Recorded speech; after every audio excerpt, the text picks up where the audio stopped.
Hemos estado hablando sobre lo que es la alabanza y la adoración. Vaya a su Biblia en Lucas capítulo 18. Lucas capítulo 18. Vamos a leer desde el versículo 35 al 43. Amén, músicos.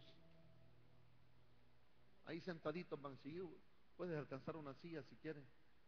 Ahí sentaditos. Y cuando el Espíritu les diga, entran ustedes. Yo no se los voy a decir, va a ser el Espíritu, ¿verdad? Queremos cambiar la atmósfera, queremos bendecir su vida, queremos exaltar al Señor. Y vamos a ver de cómo el Señor se mueve, hermanos, a través de los milagros, y los milagros también nos hacen a nosotros movernos en adoración.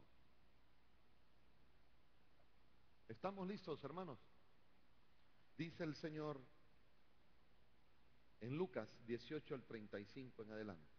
Aconteció que acercándose Jesús a Jericó, un ciego que estaba sentado junto al camino mendigando, al oír a la multitud que pasaba, preguntó qué era aquello.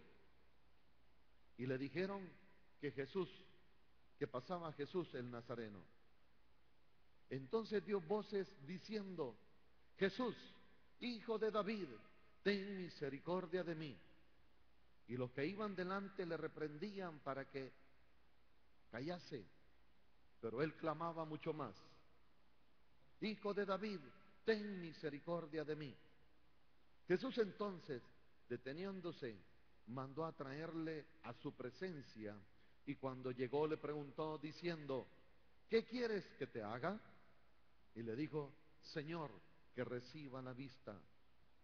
Jesús le dijo: recíbela, tu fe te ha salvado. Luego vio y seguía glorificando a Dios. Y mira lo que dice al final. Y todo el pueblo, cuando vio aquello, dio alabanza a Dios. ¿Qué dio el pueblo? Alabanza a Dios. Señor, bendice tu palabra en esta hora, Señor. Háblanos, bendito Dios.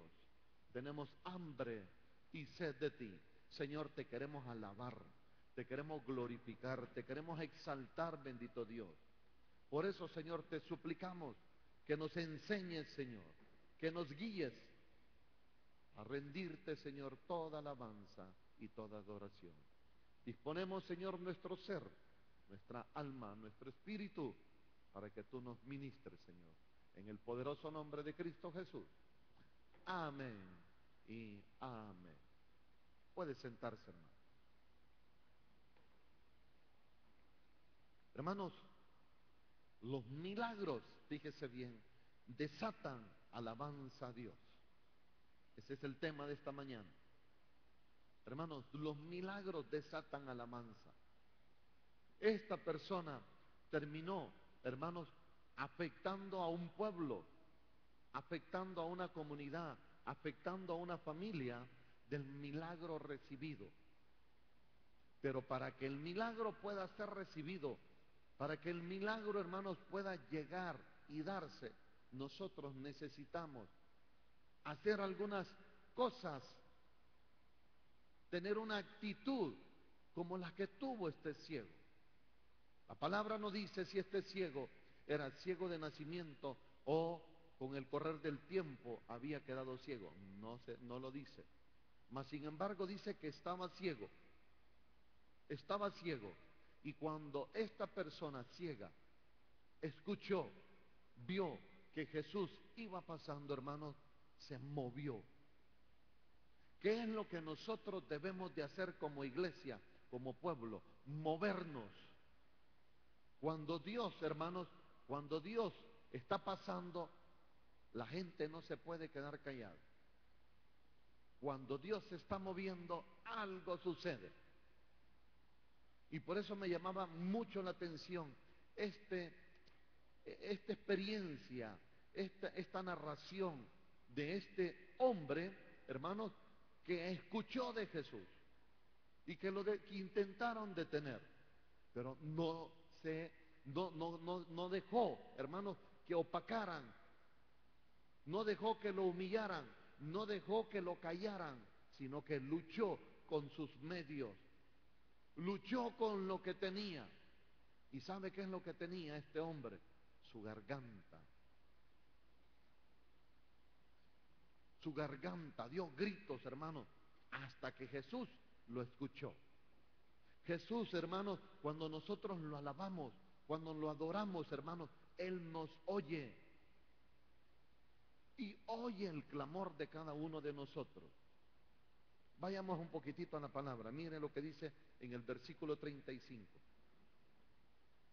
Aconteció que acercándose Jesús a Jericó, un ciego estaba sentado junto al camino mendigando.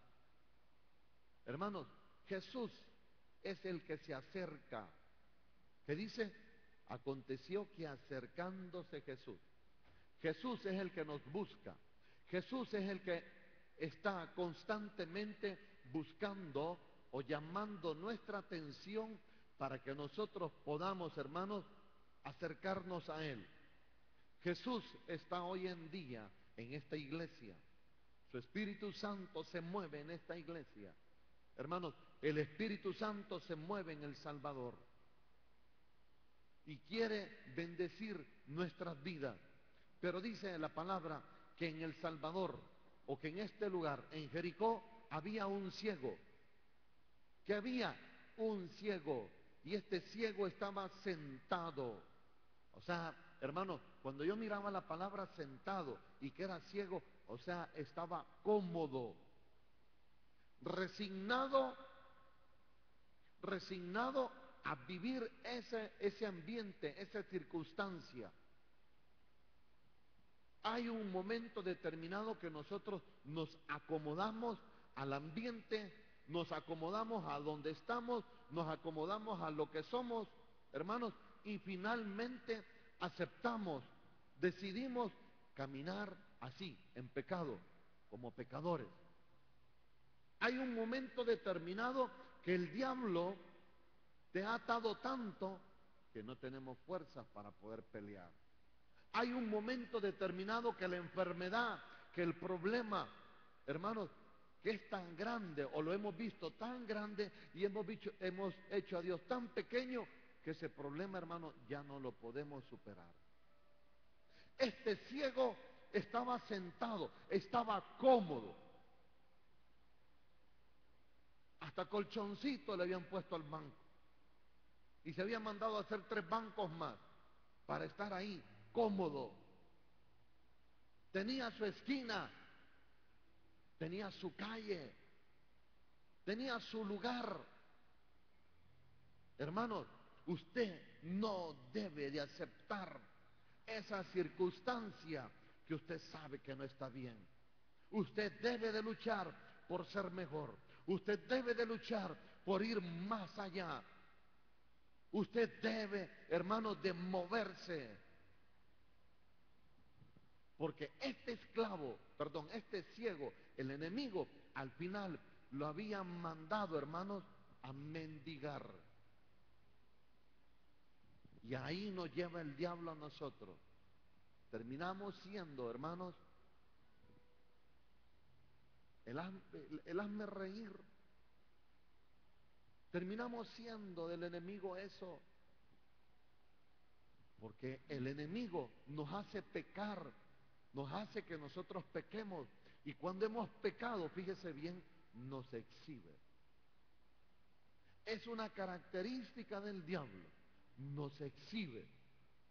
Cuando usted se anda ocultando, cuando usted anda queriendo que nadie lo vea, es cuando más lo ven. Porque te exhibe el diablo. Usted escoge un lugar determinado y en ese lugar, justo en ese momento, va pasando alguien o va pasando esa persona que usted no quería que lo viera. Así es el diablo. Nos exhibe, nos cataloga. Y a este pobre ciego, hermano, lo había acomodado y además de eso le habían mandado a mendigar. Usted, hermano, debe de luchar por cambiar de ese ambiente. No estoy diciendo que usted esté en esta circunstancia, pero ha de haber algo en nuestra alma, algo en nuestra vida que tenemos que cambiar. A usted no lo hace más santo el hecho de que su familia esté orando. No lo hace más santo el hecho, hermano, de que su familia sea un servidor, o sea, un siervo. Usted tiene que buscar también la bendición, la comunión con el Señor. Al oír la multitud que pasaba, preguntó qué era aquello, este mendigo. La multitud fue la que movió a esta persona. La multitud, el bullicio, hermano, era lo que incomodó a este. ¿Sabe por qué, hermano? Porque cuando Jesús camina, hace ruido. Cuando Jesús, hermanos, camina, no puede quedar en silencio. Iba el Señor entrando a una ciudad y aquel hombre que tenía espíritus inmundos, Jesús no había dicho nada, él solo iba entrando y el espíritu inmundo, él se reveló, él se identificó. Cuando Jesús, hermanos, camina, hace ruido. Cuando Jesús pasa, hay bullicio. Y así estaba esta Jericó, así estaba esta ciudad, ruidosa. Y eso fue lo que oyó, hermanos, este ciego. Oía que algo estaba pasando. Pero ¿qué que nos ha acostumbrado el enemigo? El enemigo nos ha puesto un rótulo, como los rótulos que hay en los hospitales: silencio. Cuando mis hermanos empiezan a adorar, cuando mis hermanos empiezan a ministrar, como que apareciera en la pantalla: silencio. No alabe, no aplauda, no grite, mejor duérmase. Se sienta y se duerme. Hermanos, Dios anhela de que usted le adore. Dios quiere que usted se mueva, que mueva sus pies, que levante sus manos. Y como en el mundo bien lo hacíamos, y como en el mundo bien danzaba, cuando iba a la discoteca, cuando iba a los carnavales, cuando estaba haciendo el oficio, cuando estaba en su casa, usted lo hacía, hermanos. Ante la presencia del Señor no puede haber silencio. Ante la presencia del Señor, hermanos, las potestades tiemblan. Pero ¿qué es lo que sucede, hermanos? La religión nos ha acostumbrado. La religiosidad nos ha dicho que nosotros no podemos perder nuestra etiqueta, nuestra presencia. A este ciego la sociedad lo había sentado y lo habían mandado a mendigar. Él estaba etiquetado, tenía un destino dado por el hombre. Y nosotros debemos de hacer, hermanos, debemos de movernos a hacer cosas diferentes. 37. Y le dijeron que pasaba Jesús Nazareno. Eso fue lo que le dijeron al ciego. ¿Quién estaba pasando? Jesús estaba pasando. Hermano, y cuando Jesús camina y cuando Jesús pasa, viene la bendición. Aquí está el Señor pasando. Aquí está su presencia. Hermano, no sea indiferente, sino vuélquese, vuélvase al Señor y pida por su milagro, pida por su bendición, pida por su libertad, pida por usted. Porque eso es lo que el Señor quiere traernos a nosotros: libertad, bendiciones. Hermanos, este ciego en el 38, mire lo que hizo. Entonces dio voces. ¿Qué hizo? Voces. Habló, gritó desenfrenadamente. No se pudo callar, sino que él empezó cada vez a gritar y a gritar. Hermano, Jesús decía: Jesús, hijo de David,